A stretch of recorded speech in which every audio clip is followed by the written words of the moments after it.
So in today's video, we're going to be talking about the massive market rebound we've seen in the last 2 days, and if you guys can go make investments, and how long is the market going to go and rebound for. But before we do go and start that, if you guys are interested, I do offer a daily subscriber trading Discord. All you got to do is subscribe over on Twitch. You can do this for free with Amazon Prime. If not, it's £5, €5, or $6.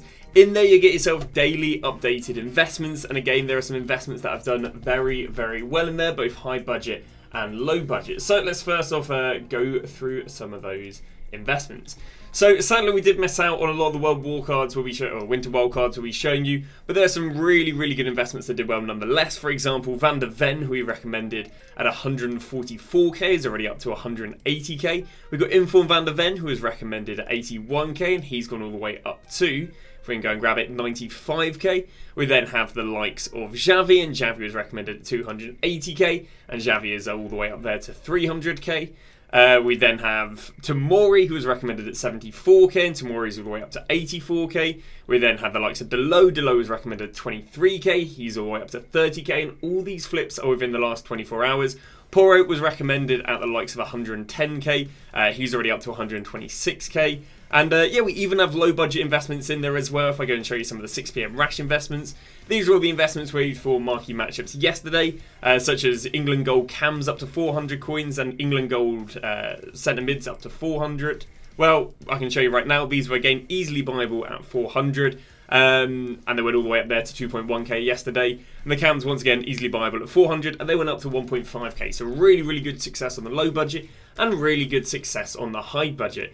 But without further ado, let's go and talk a little bit about how the market has absolutely skyrocketed. Well, since Thursday, basically. So yesterday we didn't really get the normal market trends that I expect for the market, but it's not necessarily bad if you have, well, absolutely anything. So what the normal trends are is that the winter wildcards, or the cards that are in packs, will go and drop for about an hour or two with div rivals, and then what they'll do is they'll rise and rise and rise. Well, we didn't really see that happen, because before Division Rivals, we had someone like Vitinha, who was 120, and then he dropped to like 115 in about 5 minutes, but then just went up and up and up and up, and in fact, absolutely skyrocketed. He went from 115 to 160. And again, this kind of caught me by surprise, because this just isn't normal trend. The normal trend is that they'll drop for the first hour or two, and then they'll rise and rise and rise going into Friday, but they didn't drop for the first hour or two, they kind of just rose. Now, in hindsight, this can be credited due to the sort of drop we saw the day before. Obviously, it's not normal that we go and get a tradable 100k pack on a Wednesday, dropping these cards. And in hindsight, that potentially is what made these cards follow a different trend. For example, we saw he went from 145 to 125. And then post-Div Rivals, he just didn't really drop anymore. So it's kind of the anticipation around Div Rivals, plus the 100k pack on the Wednesday, kind of meant these went and followed different trends, which sadly for myself means I did go and miss out on these investments, because you know, it's a lot safer, especially if you're recommending mass people, to go for the normal trend. If you're going to start gambling new trends, well, then it can start getting quite ugly. So sadly missed out on that trend, but you can see from the beginning of the video, we had loads of investments that did well nonetheless, and yeah, they're way, way safer. So yeah, let's just talk a little bit about the cards that did very well. We got Vitinha, who went from 120, well, it went down to 115, and he went out to 160 yesterday. We've got the likes of Danilo. Danilo post-Div Rival, well, I guess he went down there to 62. He's all the way up there to 80 at the moment. We've got Bernardo Silva, was 95k. He went all the way up to 125k. We've got Rudiger. Now, the slightly more expensive players didn't do that well. We can see he did 405 to 450. We see Verza again, a slightly more expensive player, did 300 to 350. Better than Rudiger, but you know, bear in mind there were cards that were generally like 120k who rose that much. They, you know, didn't perform as well as the cheaper cards. This verse did 400 to the likes of 480. Some of the icons didn't really do as well. We got Buffon, who was in packs, who did 140. He's up to 160. Dalglish did exceptionally well. He did 180, and he's all the way up to 220 at the moment. McManaman did 115, and he's all the way up to 140. Other McManaman was a bit of a weird one. Didn't really rise. This is kind of what we were expecting when they didn't rise initially. He then went from 52 all the way up there to 64k. And that kind of wraps up how Winter World, well, in my opinion, the best of Winter Wildcard Team 1 and Team 2 did. How did the Winter Wildcard Team 1 do? Well, again, the cards I just showed you were all in packs, aka anticipated to drop, but they didn't drop. Whereas Winter Wildcards, obviously, Team 1 weren't in packs, so they weren't expected to go and drop. with the rivals, which is why I recommended them all before. Well, how did these cards go and do? Well, Poro did 115 to 126. Rice did sub 400, and he's all the way up there to 470. Mark Gahey, who rose really nicely through the week, as I can show you right there, didn't actually really rise yesterday. He did 19k. He's up to about, well, he did 19 to 22, which proportionally isn't too bad. Interesting enough, Lookman didn't do very well, despite there not being anything that really would have dropped him yesterday. He did 117, he's still only 120. And that kind of wraps up the winter wildcards out of packs. Again, the promo cards that are the promo cards that went out of packs on the Wednesday, they did very well.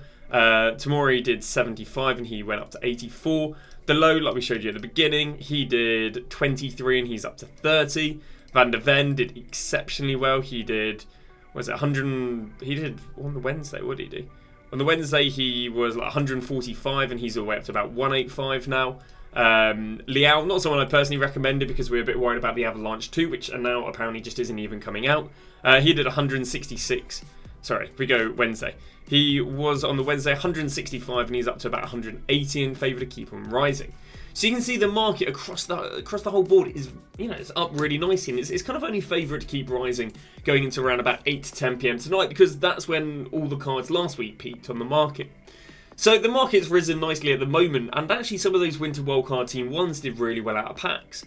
So how long are they now going to go and rise for? Well, I've got a bunch of data to go and give you guys a bit of peace of mind how long they're expected to rise for. So let's now talk about when did Winter Wildcard Team 3 rise and what relevance did it have to Team of the Year. So this is Tarek Lamptey, who throughout the whole of Winter Wildcard actually sat at discard. We've seen this happen for a fair few players this year. Then out of packs, he then went and rose all the way here to the 16th. Now, what's the relevance of the 16th? Not too much, other than it was 3 days before Team of the Year started. Team of the Year started there, he went up a little bit more, but really we barely saw him peak anything more than the 16th, which again was 3 days before Team of the Year. It's a bit of a weird time for the market to go, well, for him to go and peak. We then moved to the likes of Lounge Up, and this is kind of more the trend we saw. We went and saw him peak on the 12th of January. What was the relevance of the 12th of January? Well, this is this is the weekend league before Team of the Year started. Team of the Year started last year on the 19th, which is here, which basically meant all the way up until the weekend league before Team of the Year, people were buying teams. The weekend league before Team of the Year, which for this year is going to be the equivalent of the 10th of January, so basically next week. I say people are buying their weekly teams, but as of next week is when they dropped. We can also see this happen with the likes of Shearer, where we can see he peaked on the 12th and then went down as soon as the weekend league before Team of the Year's, ended. We can see with cheap players like Raspadori, sat a discard, rose a little bit for again the equivalent of next Friday, and then went down once Team of the Year started. We can show you Adeyemi. Adeyemi actually dropped initially out of packs because it was replaced by Raheem Sterling. We then proceeded to rise all the way up to the 12th, which again is the equivalent of next Friday, and then he didn't really do that well. We can then move to the likes of Saliba, and once again we see he rose on the 6th, went down a little bit of winter wildcards, but we saw another rise there on the 12th. And that kind of wraps up cards that are under 400k. Cards that are under 400k, who are part of Winter Wildcard Team 2 and Team 3, rose all the way till the 12th, which is the equivalent of next Friday, and then started going down. But what about the more expensive cards? Well, now what we're going to go and cover is we are going to go and cover the likes of, there we go. We're going to go and cover the likes of Renate Sanchez, we're going to cover the likes of the other Sanchez, and we'll talk a little bit about Raul. And we can see that these cards went out of packs right here. But we just didn't see any rise. But what we did see is we saw them kind of hold their value until about 12th, which again is the equivalent of next Friday, and then they dropped. So again, we didn't really see any rise right there again. Went out of packs there. We saw he kind of held his price, well, there through to the 14th for some reason, but then dropped once the weekend league, before Team of the Year started. We then moved to the likes of Raul, and if we go and have a little look at what the trends of Raul were, again, this is him going out of packs. He kind of dropped, held to the 12th, 13th, and then dropped for Team of the Year. And there's Raul again. And then we move on to the super expensive ones. So stuff that was under 500k, that kind of rose till next week, or stuff up to 400k. 400k to, let's say, 1 million, that kind of dropped a little bit / held between now and next Friday. Well, how about the stuff over 1 million? Well, we can see right here the Garincha 1.4 million. This is him going out of packs. And yeah, well, he went and dropped 100k in the first week. Again, was down 100k by the second weekend league, and then kind of went down all the way there until the 24th. Move on to a slightly more, not a slightly more expensive card, Yashin. We can see this is him going out of packs at 1 million. We can see this is the equivalent of next Friday, so he was already down 160 next Friday. And then he didn't really rise until Team Year Defenders came out. We can also go look at the likes of Mohamed Salah, again, a very expensive card that wasn't an icon.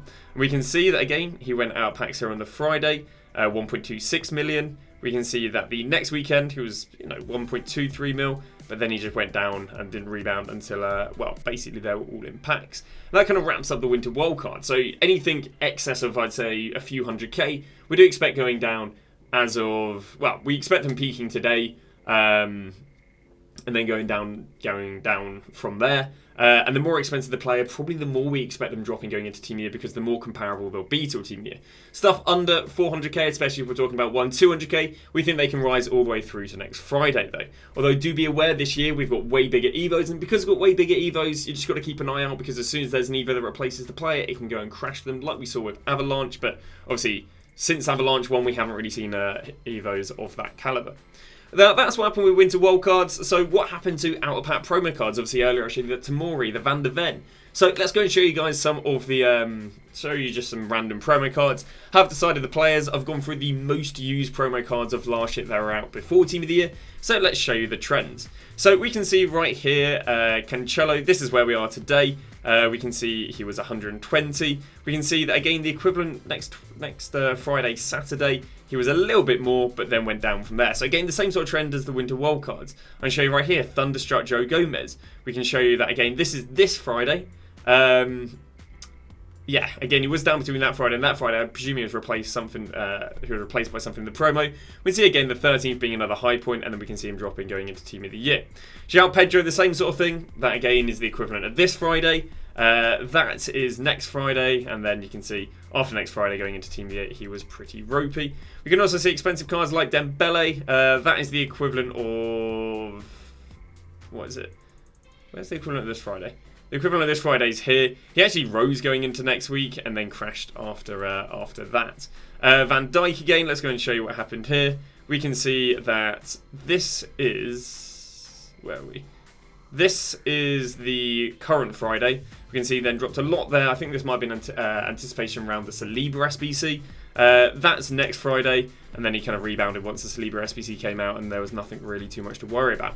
So what would I say for non-Winter Wildcard promo cards? I would just sell them this Friday between 8 to 10 PM, because again, that's when the market peaks. And yeah, then I wouldn't probably look at buying them back until maybe, I don't know. I wouldn't really look at buying them back until, yeah, maybe next Wednesday. And then even so, you kind of just want to hold off them until, yeah, until later course. A lot of the market kind of then dropped after, again, next Friday, so that'll be the equivalent of the, if I can go and grab the date, that'll be the equivalent of selling them next on the 10th, and then we'll probably look at buying them back on the 23rd, because the 23rd is when the market rebounded a lot. The reason the market rebounded a lot on the 23rd is because of, that's when they released all Team Years and packs, and people always anticipate all Team Years and packs to drop the market. It doesn't drop the market because they make them a lot rarer when they re-release them, so then a lot of the market does go and rise. We can go and see this right here, where on the 23rd, he was 650, but give it about a week and you can see he's already climbed up there to 950. So again, after the 23rd is when we anticipate the market then rebounding a lot. But again, I'd say for the Winter World cards, sell them next Friday. Current promo card, other promo cards, I'd sell them this Friday, and then wouldn't look at buying stuff back until the 23rd. Regarding Pro Live cards, these haven't fully followed the trends of last year. Last year there was a really big rise between the Monday we've just had and this Friday, where we haven't seen insane rises. We've seen okay rises on a few players, but it's been slightly underwhelming. So what's the play to do with these cards? Well, the first play of these cards is to just go off the normal trends and just sell them between 8 PM to 10 PM tonight. We do anticipate them to rise between 8 to 10 PM tonight, so you know, if you're underwhelmed or not happy with the current profits, well, they can get better later tonight. The second play is to go and gamble and then hold on to them till, well, gamble in the pre-hype, and that would be selling them on Monday 9 AM. Why would we sell them at Monday 9, 10 AM when the players go and play at like 4 or 5 PM? That's because if you look at a lot of the road to the knockout stage cards, because of how heavily they get invested, you want to sell them very, very early on, because the closer you get to the actual point, the kind of the more panic selling you get, and you know, the last thing you'll do is be stuck with a card. So if you don't want to go and play it safe and sell them at 8 to 10 PM tonight, because that's the normal trend, then you can gamble 9 to 10 AM on, well, next Monday. And I think that about wraps it up. Again, I normally cover what SBCs, but my gosh, they're absolutely abysmal. Again, marquee matchups had some nice coins to be made on it, and no new evos. But that's going to go and wrap that up. Tomorrow we'll probably be talking about all the stuff that's been released. We'll probably talk about how the market's probably down a little bit on Saturday morning and compared to Friday evening. And yeah, that's been that. Thank you very much for watching. Again, we do have a trading series out at the moment, 0 to 1 million coins in 20 hours, if you're interested in that. But and also, if you comment on that, by the way, I can be trading on your account for 20 hours. So do feel free to check that out. But thanks for watching. See you guys tomorrow with a brand new video.